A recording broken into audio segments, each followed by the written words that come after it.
오늘 설교를 준비하다가요, 어릴 적에 감동받았던 전래 동화가 좀 생각이 났습니다. 두 하인과 새끼줄이라는 제목의 동화였는데요. 이 내용은 이렇습니다. 두 명의 종이 등장하는데요. 이 종들은 한 정승 대감집에서 오랫동안 이제 하인의 삶을 살아갑니다. 그런데 이 종들이요, 이제 그 빚을 대신해서 대신해서 일했던 3년의 기간이 이제 다 차고요. 드디어 이제 자유의 몸이 되기 전날입니다. 근데 대감이 이제 갑자기 이제 두 종들에게 와서요, 광으로 데리고 가는 거예요. 그리고 거기에 수북히 쌓여 있는 볏짚들을 보면서 이렇게 얘기합니다. 자, 오늘 밤 마지막으로 너희가 할 일이 있다. 이 볏짚으로 새끼줄을 꼬아라. 그리고 이제 이 대감이 나가자마자 이제 한 종이 막 불평하면서 마지막까지 부려먹는구나, 이런 마음으로 투덜거리면서 대충 이제 새끼줄을 꼬는 겁니다. 그런데 반면에 또 다른 한 종은 평소에 그 묵묵히 성실히 자기를 했던 종이었는데요, 또 굉장히 촘촘하게 또 정성스럽게 볏짚을 꼬더라는 거예요. 그리고 이제 다음 날이 밝았습니다. 이제 대감이 이제 광으로 찾아와서요, 이제 사람들을 시켜서요, 이제 그 푸대자루에 가득한 것을 가지고 오게 해서 그 광에다가 그것을 풀어놓게 하는데요, 이제 그것을 쏟아놓는데 거기서 막 셀 수 없이 많은 그 엽전들이 쏟아지는 거예요. 그러고 나서 이제 그 두 종에게 이런 얘기를 합니다. 어제 너희가 그 꼰 새끼줄로 이 엽전을 꿰어라. 이게 그동안 너희가 수고한 너희의 몫이다. 이렇게 얘기를 하는데요, 이 굉장히 촘촘하고 이게 정성스럽게 새끼줄을 꼰 종은요, 그 엽전 사이에 이 네모난 이 구멍이 있는데 거기에다가 이제 막 엽전을 꿰기 시작하는 거고요. 막 불평과 불만을 늘어놓고 대충 이 볏짚을 꼬았던 종은 이 엽전이 안 들어가는 거예요. 그래가지고 이제 그 종은 결국에 단 한 입의 엽전도 가져가지 못했다 하는 것이 이 동화의 결론입니다. 한번 엽전을 한번 사진으로 준비했는데요, 이게 보십시오. 이게 볏짚으로 꼬면은 이렇게 얇고 실같이 꼬려면은 얼마나 정성스럽게 이거를 꿰어야 했겠습니까? 저는 이 전래동화가 주는 교훈이 있다라고 생각합니다. 이런 작은 태도가 엄청난 결과의 차이를 가져온다. 이것이 이 전래동화가 주는 교훈이다 하는 생각을 해봤어요. 저는 신앙생활도 이와 같다고 생각합니다. 많은 사람들이 신앙생활하면서 능력이 있고 없고 이런 능력에 대한 이야기들을 많이 합니다. 또 세상에 보면은 흙수저, 금수저 이런 이야기도 많이 나옵니다. 그런데 이런 능력을 통해서 우리가 뭐 어떤 것을 할 수 있고 그렇지 않는가, 저는 절대적으로 그렇다라고 생각하지 않습니다. 아무리 능력을 많이 가지고 있다 할지라도 그것을 잘 사용할 수 있는 태도가 갖추어지지 않는다면은 그건 아무런 소용이 없더라는 거예요. 태도가 준비된 사람에게는 그 차이를 나타내고 드러내는 순간이 반드시 찾아오게 되어 있습니다. 저는 지난주부터 우리가 이제 여호수아서 말씀을 살펴보는데요, 이 여호수아서는요, 이스라엘 백성들에게 있어서 참 낯선 모습이 드러납니다. 항상 패배에 익숙하고 누군가에게 늘 지는 것에 익숙했던 이스라엘 백성들. 근데 여호수아서를 보면은요, 단 한 차례의 전쟁을 제외하고는 늘 승리하는 거예요. 그렇다면 우리가 좀 살펴볼 필요가 있습니다. 약속의 땅, 이 경계선을 넘어가는 그 이스라엘 백성들, 그들이 불가능이라고 여겨졌던 가나안 족속들과의 전쟁에서 어떻게 했길래 이들이 승리할 수 있었는가? 저는 그 답을 태도에서 발견하게 되었습니다. 그래서 오늘 말씀의 제목을 경계선을 넘어서는 사람들의 태도라고 말씀의 제목을 정했는데요, 그 가나안 땅과의 정복 전쟁에서 도대체 이스라엘 백성들이 어떤 태도를 갖추었기에 그들이 이렇게 승리하며 하나님의 은혜를 경험할 수 있었는가, 그 태도를 한번 좀 살펴보겠습니다. 그 첫 번째는요, 즉각적인 순종의 태도였습니다. 저는 어릴 적 교회에서 많이 들었던 기도 중에 하나가요, 머리가 될지언정 꼬리가 되지 않게 하소서라고 하는 기도였습니다. 그 기도가 너무 좋더라고요. 그래서 처음에는 축복 기도니까요, 아멘 아멘 했거든요. 그런데 이제 신앙생활을 본격적으로 시작하다 보니까요, 제가 자꾸 머리랑은 거리가 먼 거예요. 이 조용히 눈에 띄지 않는 곳에서 섬기는 게 좋고, 그래서 이제 제가 막 찬양팀 하다 보면은 찬양 인도 이런 것보다 제가 OHP 그 보이지 않는 구석에서 하는 그 봉사를 했다고 말씀을 좀 나누지 않았습니까? 그리고 희한하게 저는 신앙생활을 하는데요, 머리보다 꼬리가 좋은 거예요. 근데 이제 강단에서는 머리가 되게 해달라고 하니까요, 내가 뭐 이렇게 신앙생활을 좀 잘못하고 있나 보다 하고 뭔가 좀 이게 찝찝했습니다. 그랬는데 이제 나중에 이제 신학을 공부하면서요, 제가 이제 놀라운 복음을 듣게 됐어요. 그 리더십 강의를 듣는 시간이었는데요, 이 강사분께서 이런 얘기를 하시는 겁니다. 성경에서는 리더십이라고 하는 단어가 실제로 거의 사용되지 않는다는 거예요. 오히려 리더십보다는 팔로우십, 따르는 일과 섬기는 일, 서번트십, 이런 것에 대한 이야기가 훨씬 많다, 이런 얘기를 하시는 겁니다. 이 얘기를 듣고요, 얼마나 감동을 받았는지 모릅니다. 그리고 성경을 찾아보니까요, 진짜 이런 공통점이 있다는 것을 발견하게 됐어요. 여호수아 보십시오. 한 민족의 지도자가 되기까지 모세를 따르면서 그 권위에 순종하는 법을 40년이라는 시간을 거치면서 배우게 됩니다. 예수님께서 제자들을 부르실 때에도 나중에 초대교회 지도자가 되는 사람들 아닙니까? 그 지도자들이 될 사람을 부르시는 제자 훈련의 시작도요, 어떤 리더십 훈련이 아니었습니다. 나를 따르라 라고 하는 이 따름에 순종하는 것으로부터 초대교회 지도자가 되는 훈련을 배우기 시작했다는 것. 그리고 이런 인물들 뿐만이 아니라 이것을, 순종을, 또 무엇을 따르는 것을 몸소 보여주신 분이 바로 예수님이세요.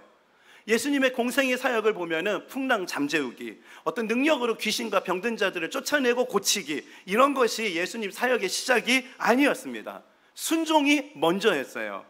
누가복음 2장 51절입니다. 예수께서 함께 내려가사 나사렛에 이르러 순종하여 받으시더라. 공생의 사역, 능력을 나타내는 사역 이전에 예수님은 먼저 순종하며 예수 하나님의 말씀에 따르는 그런 삶을 살아가셨다. 이런 맥락에서 보면은요, 오늘 본문을 살펴보면은 모세의 젊은 후계자 여호수아는 갑자기 한 민족의 지도자가 된 거예요. 그런데 하나님께서는 이 민족을 이끌어 가기 위해서 요구하신 게 리더십이 아니었다는 거예요.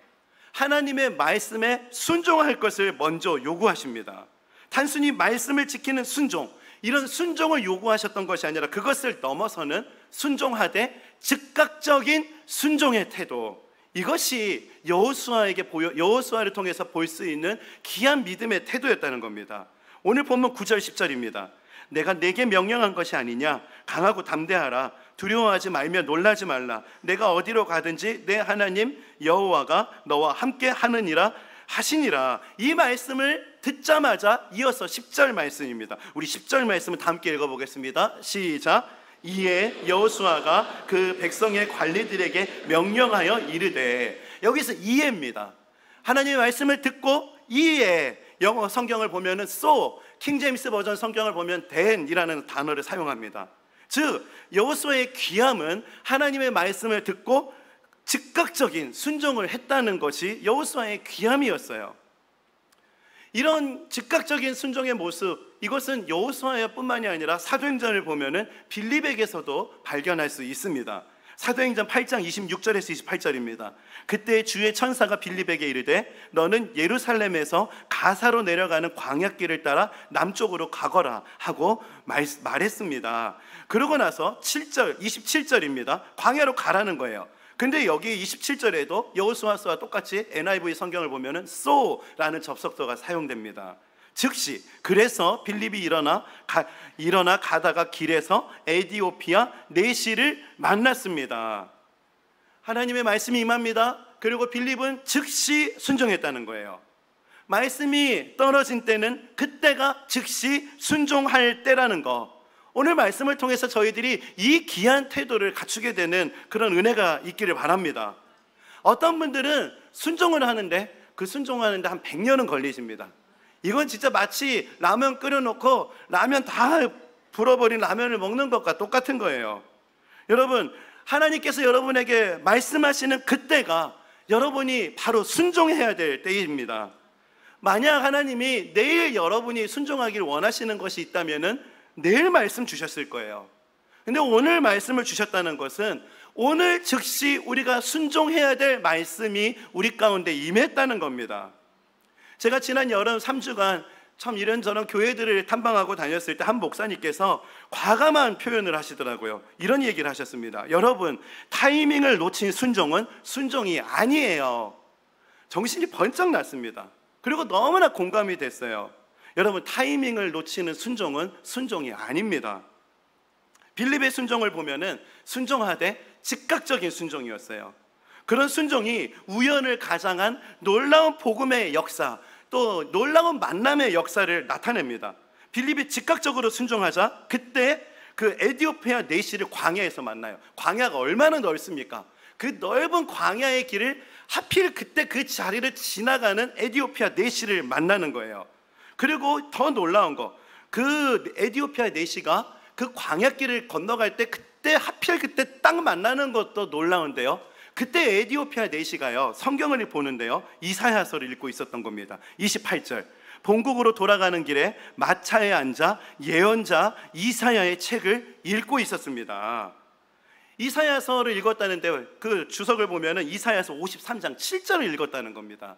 나중에 사도행전 말씀을 살펴보면은 이사야서 53장 8절도 아닙니다.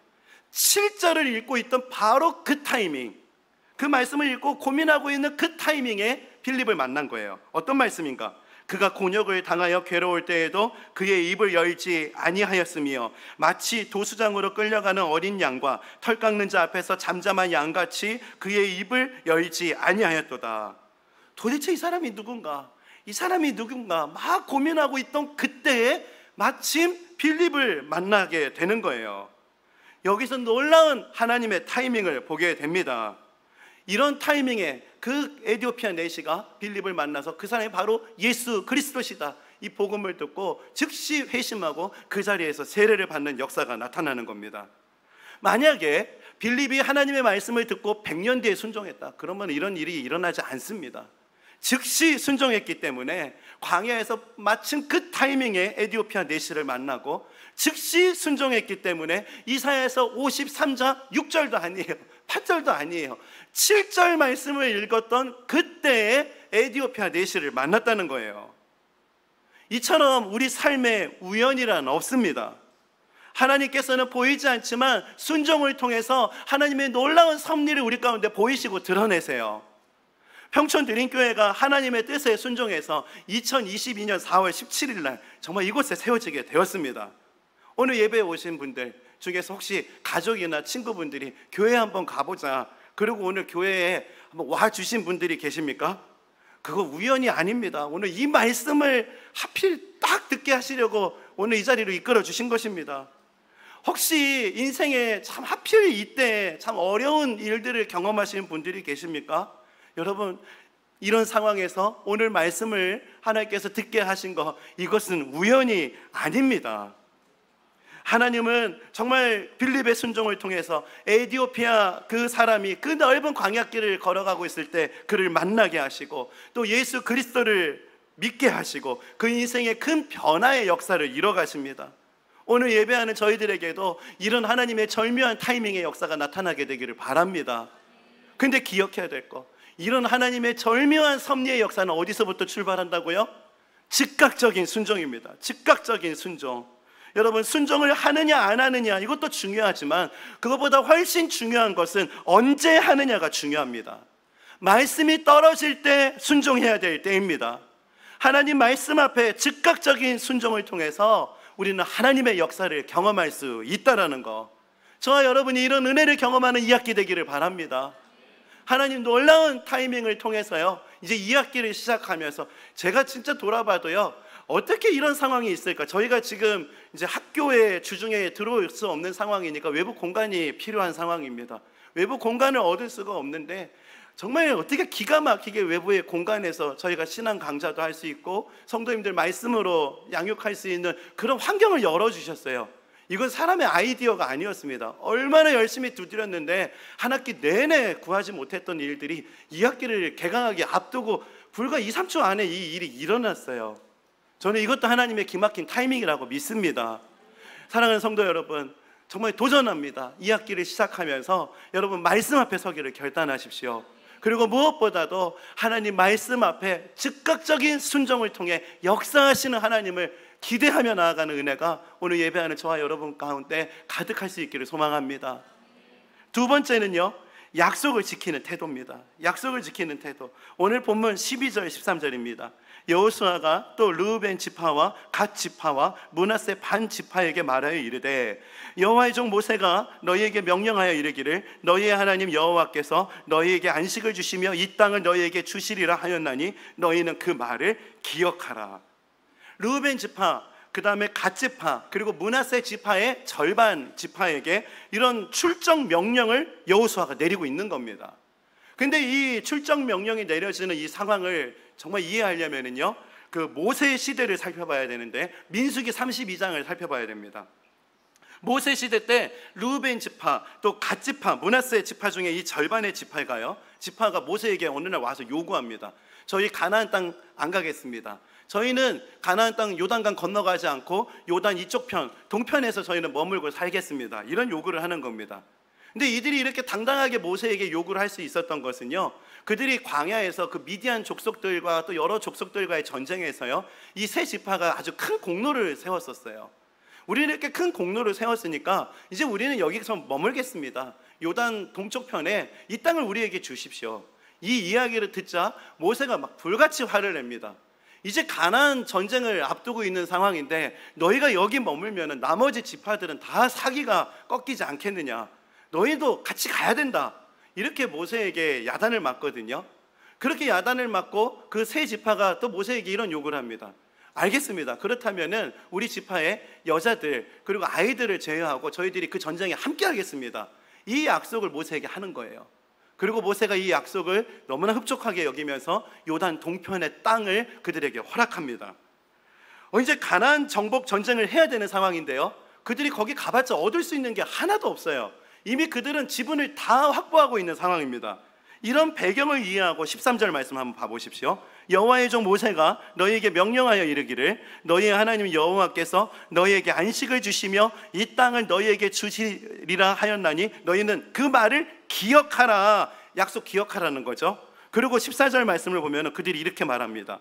너희의 처자와 가축은 모세가 너희에게 준 요단 이쪽 땅에 머무르려니와 너희의 모든 용사들은 무장하고 너희의 형제보다 앞서 건너가서 그들을 돕되. 이 이야기를 여호수아에게 들으면은요, 므낫세 지파 입장에서는 이건 당신이랑 한 약속 아니거든요, 이건 모세랑 한 약속이지 이 약속 유효하지 않습니다 하고 우길 수도 있는 상황입니다. 그런데 이 세 지파의 귀함은요, 모세와 했던 그 약속을 하나님과 했던 약속으로 그렇게 받으면서 그 약속을 지키기로 결단했다는 거예요. 여기서 제가 깨닫게 된 귀한 태도가 약속을 지키는 귀한 태도인 것입니다. 오늘 예배하는 성도님들이 정말 하나님 은혜를 많이 받게 되시길 바랍니다. 특별히 하나님과 과거에 했던 수많은 그 약속들, 까마득히 잊어버렸던 하나님께 드렸던 그 약속들이 다 기억이 나는 은혜를 받으시기 바랍니다. 어려운 시기를 지날 때 하나님 앞에 약속했던 그 약속들 기억나는 은혜가 있기를 바랍니다. 청소년 시절, 어린 시절, 또 청년 시절 예수님 믿고 은혜에 감격해서 순수하게 하나님 앞에 드렸던 그 약속들, 고백했던 그 약속들, 그게 오늘 다 기억이 나서요, 오늘부터는 이제 그 약속을 다시 지키고 행하려는 결단이 하나님 앞에 드려지는 그런 고백이 있는 예배가 되길 바랍니다. 하나님뿐만이 아니죠. 하나님과의 약속뿐만이 아니라 사람과의 약속도 기억나는 역사가 나타나길 바랍니다. 특별히 오늘 예배하는 우리 남자 성도님들, 결혼 전에 아내와 연애하면서 내가 별이라도 따다 줄게, 결혼하면은 평생 손에 물도 한 방울도 안 묻히고 살게 해줄게, 막 이런 식으로 했던 약속들 다 기억나는 은혜가 있게 되기를 바랍니다.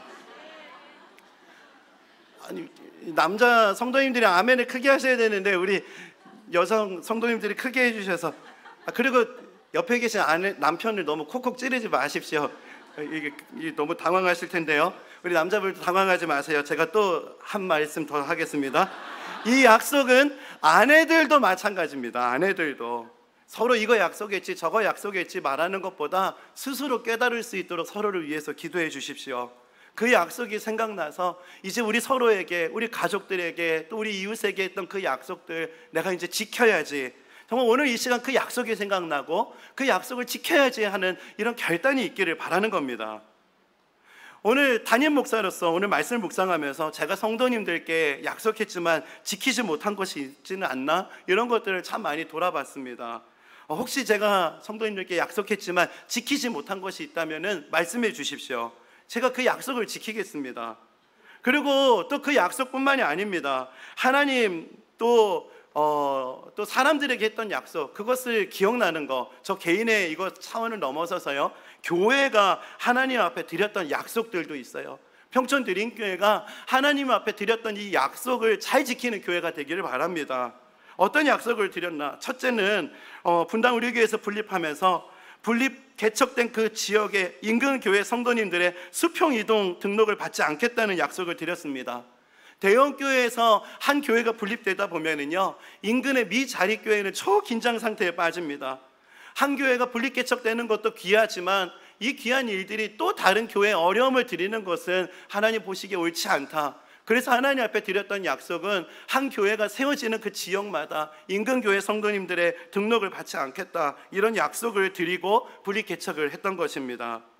그리고 두 번째 약속은 1만 성도 파송 운동이 1만 성도 파송으로 끝나지 않고 운동이 되도록 하겠다는 약속이었습니다.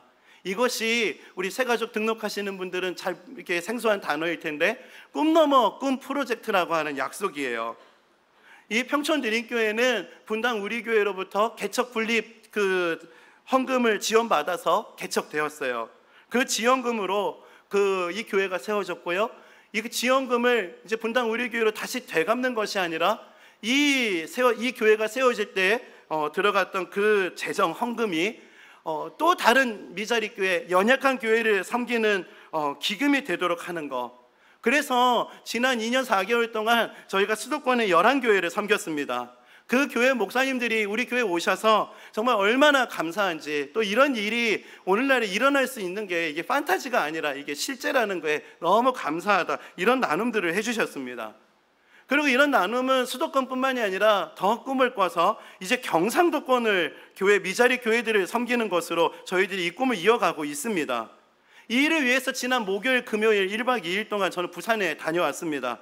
그곳에서 특별히 이제 경남권에 계신 목사님들과 쉴 틈 없이 인터뷰를 진행했습니다. 한 분 한 분이 얼마나 순수하게 목회를 하시고, 또 이 한 분 한 분이 얼마나 어려운 상황에서 고군분투하시는지를 정말 생생하게 보고 듣는 시간이었어요. 그러면서 너무나 큰 도전이 되었고요. 종일 인터뷰를 진행하고 저녁 늦게 이제 숙소에 돌아와서 또 잠을 자야 되는데 잠이 안 오는 겁니다. 귀로만 들었던 한국교회 현실의 어려움들을 직접 눈으로 보고 또 직접 듣게 되다 보니까 정말 가슴이 아파서 잠이 안 왔고요.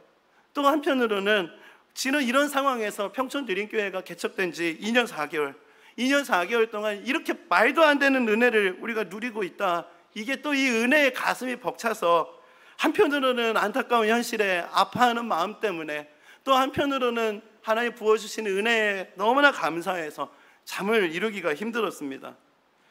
사실 2학기를 앞두고 이번 주간에 목요일, 금요일 부산 그렇게 다녀오는 거, 금요일 밤 늦게 이제 복귀해야 되는 이런 상황들, 너무나 이게 부담이 되는 일정이었습니다. 어제만 해도 한 모임을 마치면은 다음 모임에서 기다리고 있고, 그 다음 모임에서 90분간 강의를 하면은 또 그 다음 스케줄이 기다리고 있고, 그리고 오늘 또 주일 예배 있고, 주일 예배를 마치면은 오늘 또 순장 수련회가 이곳에서 있습니다. 이런 정말 정신없이 준비해야 되는 상황임에도 불구하고 제가 부산에 내려가서 미자립 교회 목사님들을 만나야 되는 이유, 하나님과의 약속 때문이에요. 평촌드림교회가 하나님 앞에 드려지는 그 약속을 잘 지키는 교회가 되기를 바랍니다. 이제 좀 교회 자리 잡았다고, 이제 좀 하나님 앞에서 정말 이제 좀 안정감이 있다고 분립 개척 이전에 간절하게 드렸던 그 약속 잊어버리면 안 됩니다. 나 몰라라 하면 안 되는 거예요. 이토록 감당할 수 없는 은혜를 받았다면은 정말 거룩한 부담을 가지고 어떻게 보은하는 삶을 살아야 되는가, 약속을 지키는 삶을 살아야 되는가, 우리 교회는 이것을 고민하는 교회가 되어야 하는 것입니다. 이런 의미에서 사랑하는 성도 여러분, 오늘 예배하는 중에 여러분의 지나온 삶을 돌아보면서 하나님께서 베풀어 주신 수많은 은혜들이 기억나게 되는 그런 은혜를 경험하게 되시기를 바랍니다. 그리고 그 은혜를 떠올려 보면서 하나님께 드렸던 그 약속을 지키며 감사함으로 살아갈 수 있는 회복, 이 회복을 경험하게 되시기를 주님의 이름으로 축복합니다. 마지막으로 세 번째는요, 자신을 돌아보는 태도입니다. 요즘 자기계발 서적들을 보면은 정말 이게 유행어 같습니다. 거의 모든 책에 등장하는 단어 같은데 메타인지라는 용어입니다. 이 메타인지라는 이 말은요, 쉽게 말해서 나를 아는 것을 의미합니다. 요즘에 출간하는 많은 자기계발 이 서적을, 또 심리학 서적을 보면은 그 메타인지가 이렇게 정말 이 단골처럼 등장한다. 이게 뭘 말하는 건가? 정말 요즘에 많은 사람들이요, 나 자신을 알아가기 원하는 열풍이 불었다는 거예요. 그리고 또 반대로 많은 사람들이 자기 자신에 대해서 잘 모르고 정말 이렇게 살아가고 있다는 것을 말하고 있는 것입니다. 정말 이런 현상이 정말 이 만연한 상황에서 또 오늘 본문을 묵상하다 보니까요, 처음에는 너무 은혜 받았던 말씀이었는데 그 말씀을 묵상할수록 이 의미가 점점 이렇게 새롭게 깨달아지는 말씀이 한 구절이 있었거든요. 그게 오늘 17절이에요. 17절 말씀인데 우리 이 말씀 다 함께 한번 읽어보겠습니다. 시작. 우리는 범사에 모세에게 순종한 것 같이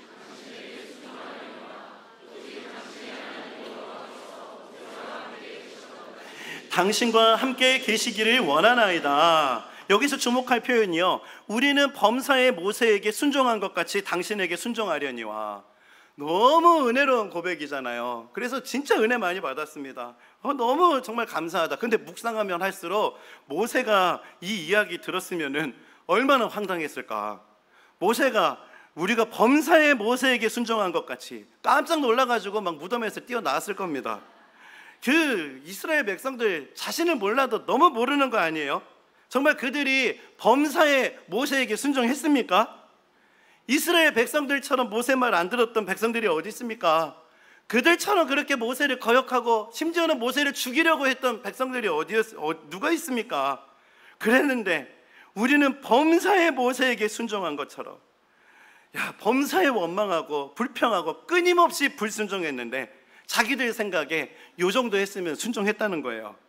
이런 착각에 빠져서 이런 고백을 하고 있는 겁니다. 여기서 우리가 좀 깨닫게 되는 거, 인간은 자기 자신을 몰라도 너무나 모른다는 거예요.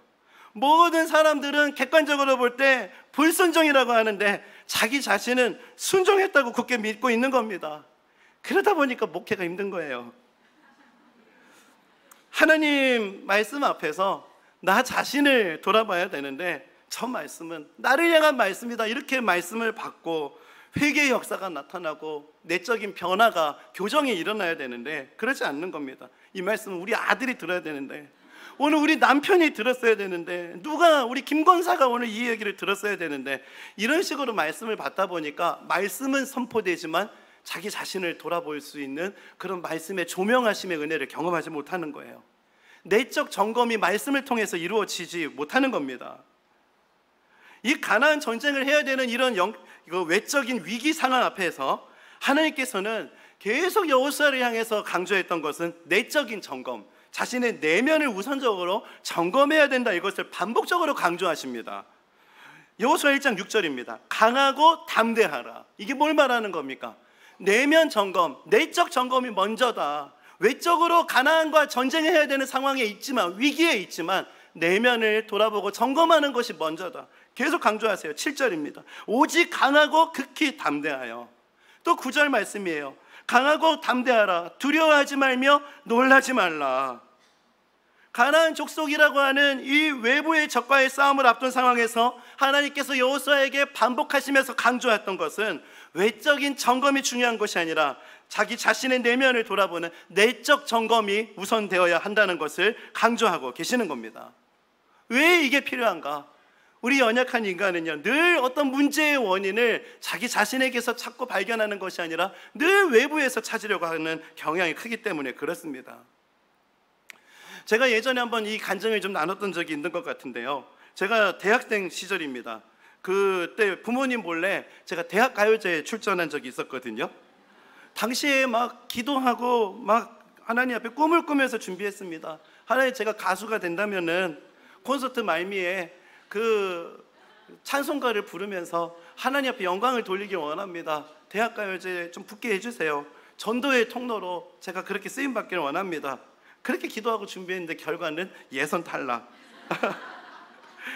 그 당시 대학가요제에 출전했던 분들을 보면은요, 다들 막 키도 크고 막 멋있고 막 노래도 잘하고, 근데 노래도 잘하는데 춤도 잘 추는 거예요.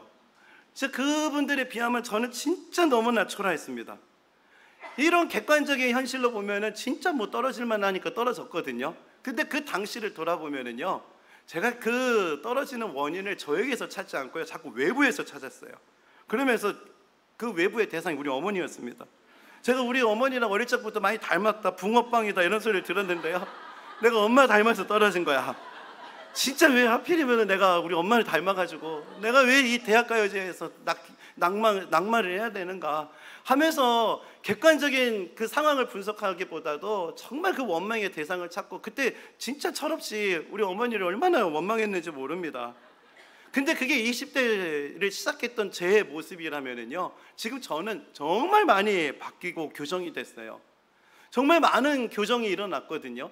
근데 이런 교정이 어떻게 일어나게 됐지 하고 제 지난날을 돌아보니까요, 한 가지 힌트를 말씀에서 발견했습니다. 이사야서 6장 5절입니다. 그때 내가 말하되 화로다 나여 망하게 되었도다. 나는 입술이 부정한 사람이요, 나는 입술이 부정한 백성 중에서 거주하면서 만군의 여호와이신 왕을 배웠음이로다 하였더라. 여기서 주목해야 될 표현이 그때가 어느 때냐는 거예요. 이때가 어느 때냐? 이사야서 그 말씀이 나오는 6장 1절의 상황입니다. 6장 1절 우리 단기 한번 읽어보겠습니다. 시작. 우시야 왕이 죽던 해에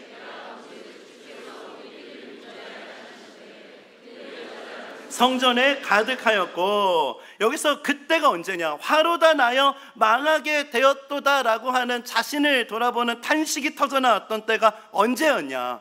하나님의 영광을 목도했던 그때였다는 겁니다. 이게 무엇을 의미하는가? 거룩하신 하나님의 영광을 제대로 경험해야지만 내 자신의 실체를 깨달을 수 있다는 겁니다. 저는 어릴 적에 상당히 내성적이었어요. 아토피가 심하다 보니까 사람들이 제 피부를 보는 것 자체를 부끄러워했습니다. 그러다 보니까 자꾸 사람들의 시선을 의식하고 자연스럽게 성격이 너무 소심해졌어요. 이 소심해진 성격이 막 어느 정도였냐면은, 그 버스를 타면은 우리 집 가려면 지금 벨을 누르고 내려야 되는데 그 벨을 못 누르는 거예요. 누가 볼까봐. 그래가지고 벨을 못 눌러가지고 누가 눌러주면은 내리고, 누가 안 눌러주면은 막 다음 정거장, 다음 정거장에서 누가 누르면은 그렇게 내리고 했던 소심했던 그런 제가요, 정말 이렇게 많은 성도님들 앞에서 담대하게 하나님의 복음을, 하나님의 은혜를 나눌 수 있게 되는 변화를 경험하게 되는 그 결정적인 계기들, 그런 교정됐던 순간들은 하나님의 임재와 영광을 경험하면서였다라는 겁니다. 그래서 오늘 예배하는 이 시간이요, 정말 두세 사람이 내 이름으로 모여있는 그곳에 나도 그들 중에 있노라 약속하시는 하나님의 영광을 보는 예배가 되기를 소망합니다. 하나님의 영광을 봐야 돼요. 하나님의 임재를 경험해야 됩니다. 하나님의 기름 부으심을 경험할 수 있어야 돼요. 하나님의 은혜를 통해서 내 모습을 발견할 수 있어야 됩니다. 그래야지만 내 눈에 있는 들보가 빠지는 역사가 일어나는 거예요. 남의 눈에 있는 티는 보고 내 눈에 들보를 보지 못하는 것이 우리 인생의 연약함이라면은, 여러분, 이 들보는 내가 열심히 노력한다고 빠지는 것이 아닙니다. 하나님의 영광, 하나님의 임재 안에 거할 때, 우시야 왕이 죽던 해에 정말 하나님의 그 영광을 보았던 그때에 화로다 나여 망하게 되었도다, 그렇게 자신의 모습을 적나라하게 볼 수 있는 변화가 나타난다는 겁니다. 이런 차원에서 이 학기를 시작하면서 기도 제목을 나누고 싶어요. 평촌 드림교회가 하나님의 영광이 가득한 교회가 되기를 기도해 주십시오. 예배하는 성도님들마다 그냥 사람 보고 그냥 어떤 이야기 듣고 가는 수준을 넘어서서 주의 임재를 경험하는 교회가 될 수 있도록, 임재와 영광이 나타나는 교회가 될 수 있도록 기도해 주시길 부탁드립니다. 이런 임재와 영광을 보기 시작할 때 우리의 내적인 변화가 일어나게 될 것입니다. 내 자신이 교정되는 역사가 나타날 거예요. 오늘 예배하는 저와 여러분이 이런 하나님의 영광을 보는 것을 통해서 이런 변화를 경험하게 되시기를 주님의 이름으로 축복합니다. 말씀을 정리하겠습니다. 오늘 읽었던 말씀 구절의 그 마지막 구절은요, 너무나 감동적인 고백입니다. 하나님께서 여호수아에게 주셨던 말씀이 백성들의 입술을 통해서 여호수아에게 선포되고 있는 그런 광경이에요. 우리 이런 장면을 연상하면서 18절 말씀 다 함께 한번 읽어보겠습니다. 시작. 누구든지 당신의 명령을 거역하며 죽임을 당하리니 오직 강하고 담대하소서. 하나님께서 여호수아에게 강하고 담대하라 주셨던 이 하나님의 말씀이 백성들의 입술을 통해서 똑같이 선포되고 있는 것입니다. 저는 이게 너무 전율이 일어났어요. 하나님 아버지, 저 이스라엘 공동체 안에 이런 역사가 일어났다면은 하나님 우리 공동체 안에 평촌 대림교회에 하나님 이런 역사를 허락하여 주옵소서. 하나님 은혜를 통해서 하나님의 말씀이 선포되고 또 하나님의 말씀이 서로의 입술을 통해서 고백되는 역사, 정말 이런 칭찬과 이런 격려가 우리 공동체 안에 강물처럼 흘러가는 역사가 일어나게 되기를 바랍니다. 이제 2학기가 시작됩니다. 제자훈련, 사역훈련, 다락방, 신앙강좌, 이제 이런 시점에서 여러분들에게 부탁드리고 싶어요. 여러분, 정말 여러분의 입술을 통해서 저에게, 또 우리 교역자들에게, 또 우리 교회 지도자들, 우리 순장님들에게 오직 강하고 담대하소서, 정말 이런 격려가 정말 강물처럼 흘러가게 되기를 바랍니다. 저한테는 안 해주셔도 돼요. 우리 교역자들 그리고 우리 순장님들은 격려해 주셔야 됩니다. 뭐 이 정도 훨씬 당연한 거지. 그렇게 받으시면 안 돼요. 다락방 이제 개강됐을 때 정말 우리 다락방 서로 정말 강하고 담대하소서, 서로 이렇게 고백할 수 있는 은혜가 우리 공동체 안에 정말 넘치기를 바랍니다. 어떻게 이런 격려 말로만 되겠습니까? 오늘 그 해답이 오늘 본문에 다 나옵니다. 여호수아에게 내가 뒤를 책임지겠습니다. 당신이 나아가는 걸 방해하면 내가 그 사람들 가만두지 않겠습니다. 내가 책임질 테니까요. 당신은 오직 하나님만 의식하십시오. 하나님 말씀만 붙잡고 달려가시기를 원합니다. 이런 격려가 공동체 안에 필요하다는 거예요. 지난 그 월요일부터 수요일까지 이제 교역자 수련회가 있었습니다. 이제 교역자 수련회를 했을 텐데 이제 저희가 피아노 한 대를 가지고 예배를 드리면서요 거의 한 3시간을 예배를 드렸습니다. 그때 이제 우리 교역자들과 불렀던 찬양이 있는데요, 형제의 모습 속에 보이는 하나님 형상 아름다워라 라는 찬양이었어요. 처음에 형제의 모습 속에 보이는 하나님 형상 아름다워라, 너무 뜨뜻미지근, 우리 진짜 이거 많이 해봤잖아요. 적어도 목사가 될 때까지 얼마나 많이 이 찬양을 불러보고 축복해 받겠습니까? 그러니까요 이 분위기가 어색하더라고요. 그래가지고 다 눈을 감아보라 그랬어요. 정말 우리가 사역하다 보면서, 우리가 사역할 때 한 영혼을 바라보면서 정말 그 영혼을 바라볼 때마다 그 영혼이 하나님의 형상으로 보이고 있는가, 정말 우리가 서로 동역하는 동역자들이 하나님의 형상으로 보이고 있는가, 정말 이 질문을 해봤어요. 정직하게 그러지 않다면은 정말 하나님의 은혜가 필요하다고. 그러면서 우리 2절을 고백하자. 그러면서 2절을 저희들이 많이 고백했거든요. 우리의 모임 중에 임하신 하나님 영광 아름다워라, 존귀한 왕이 여기 계시니 사랑하며 섬기리. 한번 부르고 또 부르고 또 부르고 또 부르고 하면서 하나님 영광을 보게 해주십시오. 오늘 우리와 함께 하신 하나님의 임재를 경험하게 하여 주옵소서. 눈 뜨지 말고 우리 눈을 감고 영안으로 하나님 영광을 구하자고. 한참을 이 찬양을 고백하고요 다 눈을 뜨고 이제 우리 1절 고백하자고. 그렇게 하니까요 눈 뜨자마자 서로 보면서 눈물을 흘리기 시작하는 거예요. 너무 고맙다고, 그리고 그동안 좀 부족함이 있었다면 좀 미안했다고, 막 이런 눈물로 이 찬양을 고백하는 은혜의 예배, 저는 이 은혜가 저희 교역자들이만 누리는 은혜가 되지 않기를 바랍니다. 오늘 예배하는 저와 여러분이 이 은혜를 경험하게 되기를 바랍니다. 어떻게 우리의 눈에 등불가 빠진다고요? 주의 영광을 바라보기 시작할 때 우리 눈에 들보가 빠지는 역사가 나타나는 거예요. 사랑해야지 라고 하는 결단이 부족해서 들보가 빠지지 못하는 게 아닙니다. 하나님의 임재를 경험하지 못해서예요. 오늘 우리 가정 안에, 우리 삶 안에 하나님 영광을 보게 하여 주시옵소서. 이런 간절한 소망을 가지고 우리 이 찬양, 우리 2절 가사를 우리 다 한번 눈을 감아보시죠. 제가 가사를 좀 불러드릴 테니까요. 하나님, 육신의 눈을 감을 때 영안이 열려질 줄 믿습니다. 하나님의 영광을 볼 수 있는 은혜를 허락하여 주시옵소서. 하나님의 임재를 경험하게 하여 주옵소서. 이런 간절한 소망을 가지고 우리 이 찬양을 함께 고백하며 나아가시겠습니다. 우리 고백합시다. 우리의 모임 중에 임하신, 우리의 모임 중에 하나님 영광 아름다워라. 하나님 영광 아름다. 존귀한 왕이 여기 계시니 사랑하며 섬기리. 사랑할 수 있는 역사, 우리의 모임 중에 임하신, 우리의 모임 중에 하나님 영광 아름다워라. 하나님 오늘 이 시간 주의 영광을 보게 하여 주시옵소서. 존귀한 왕이 여기 계시니, 존귀한 왕이 여기 계시니 사랑하며. 우리 이제 다 눈을 뜨고 우리 옆에 계신 분들을 함께 축복합시다. 형제의 모습 속에 보이는, 형제의 모습 속에, 여러분 어떤 모습이 보이십니까? 하나님 형상 아름다워라. 존귀한 주의 자녀 됐으니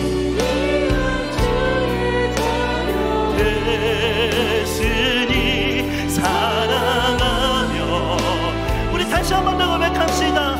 우리의 은혜를 구합니다. 형제의 모습 속에 보이는, 형제의 모습 속에 우리의 삶 속에, 우리의 가정 안에서, 우리의 관계 안에서 정말 이런 은혜가 나타나기를 원합니다. 존귀한 왕이 여기 계시니, 여기 계시니 사랑. 그래서 우리 지난주에 우리 배웠던 찬양입니다. 우리 함께 선포합시다. 내 안에 한계를 넘어, 한계를 넘어 일하시는 주. 주님을 바라봅시다. 크신 주의 은혜 내 삶을 이끄시네. 아멘. 처음과 끝을 주관하시니 모든 사 주님께. 우리 다 함께 자리에서 일어나서 내 안에 한계를 넘어 일하시는 주, 크신 주의 은혜 내 삶을 이끄시는 인생의 처음과 끝을 주관하시니 모든 사 주님. 우리 마지막으로 다시 한 번 더 전심을 다해 내 안에 한계를 넘어, 내 안에 한계를 넘어 일하시는 주, 크신 주의 은혜 내 삶을 이끄시는 인생의 처음과 끝을 주관하시니 모든 사 주님께 모든 사 주님께 맡기네. 모든 사 주님께 모든 사 주님께 맡기네. 모든 사 주님께 맡기네. 여러분 이 시간 다 눈을 감고 함께 기도했으면 좋겠는데요. 하나님 아버지, 오늘 이 시간 주의 영광을 보게 하여 주시옵소서. 주의 임재를, 주의 은혜를 경험하게 하여 주옵소서. 정말 소심하고 그 버스가 있을 때에도 버스 그 버튼 하나를 누르지 못했던 소심했던 그 인생이 하나님의 임재를 경험하면서 이렇게 변화되었습니다. 하나님 주의 영광을 보며 신앙생활하게 하여 주시옵소서. 주의 영광을 통해서 우리 스스로의 모습을 돌아볼 수 있게 해주시고, 정말 내 눈에 들보가 빠지는 역사, 내 옆에 있는 우리 가족들, 또 내 옆에 있는 우리 형제 자매들이 정말 하나님 형상 아름다워라 고백할 수 있는 정말 그런 은혜를 우리 가운데 허락하여 주시옵소서. 우리 교회 가운데, 하나님 이 나라 가운데, 우리 가정 가운데 주의 영광으로 충만케 하여 주시옵소서. 오늘 말씀 기억하며 우리 합심해서 각자에게 주신 기도 제목 가지고 기도하시겠습니다. 살아계신 하나님 아버지, 은혜를 나아갑니다. 하나님 아버지, 오늘 이 시간 우리 눈에 들보가 빠지는 역사가 나타나게 하여 주시옵소서. 하나님 주의 영광을 보게 하여 주시옵소서. 우리의 모임 중에 임하신 하나님의 영광을 보게 하여 주시옵소서. 하나님, 정말 하나님의 놀라운 사랑, 그 은혜, 아버지 그 은혜에 비춰진 내 모습을 바라보면서 새롭게 하시는 하나님의 그 역사 변화가 나타나게 하여 주옵소서. 하나님, 우리 가정 가운데 주의 영광을 허락하시고 우리의 삶 속에 주의 임재를 맛보게 하여 주시옵소서. 하나님 말씀을 듣고 즉각적으로 순종하며 역사하신 하나님을 경험케 하여 주시고, 아버지 하나님께 드렸던 약속들, 사람에게 드렸던 약속들, 아버지 그것을 지켜가는 과정 속에서 우리에게 허락하신 은혜를 깨닫게 하여 주옵소서. 우리 자신을 돌아보며 주의 영광으로 살아갈 수 있는 평촌드림교회 모든 성도인들이 될 수 있도록 역사하여 주시옵소서. 살아계신 하나님 아버지, 참 감사합니다. 하나님 아버지, 정말 너무나 연약한 한 인생을 하나님께서 부르시고 또 그 인생을 부르셔서 주님의 임재를 통해 주의 영광을 통해서 정말 새롭게 하시는 하나님의 역사를 드러내시고 선포케 하여 주시니 참 감사합니다. 하나님 아버지, 정말 외부의 현실을 보면은 너무나 한계가 많이 있습니다. 하나님, 그 한계 안에서 내 인생을 규정하지 않게 하시고 내 안에 한계를 넘어서 일하시는 주님의 영광을 바라볼 수 있는 은혜를 우리 가운데 허락하여 주시옵소서. 오늘 예배하는 모든 성도님들이 주의 영광을 보게 하시고 내 생각을 뛰어넘어 일하시는 하나님의 임재, 하나님의 역사하심 안에 살아갈 수 있도록 주님 붙잡아 주시옵소서. 즉각적인 순종을 통해 역사하시는 하나님의 섭리를 경험하게 해주시고 하나님의 말씀을 따라 살아갈 수 있는 은혜를 풍성히 누리는 한 주간이 될 수 있도록 하나님 역사하여 주시옵소서. 우리 주 예수 그리스도의 은혜와 하나님 아버지의 다함없는 사랑하심과 성령 하나님의 감동감화 위로교통하심의 역사하심이 오늘 주신 말씀을 마음에 담고 힘 얻어 달려가기로 다짐하며 예배하는 사랑하는 모든 성도님들 머리 위에 지금부터 영원까지 항상 함께 하시기를 간절히 축원하옵나이다. 아멘.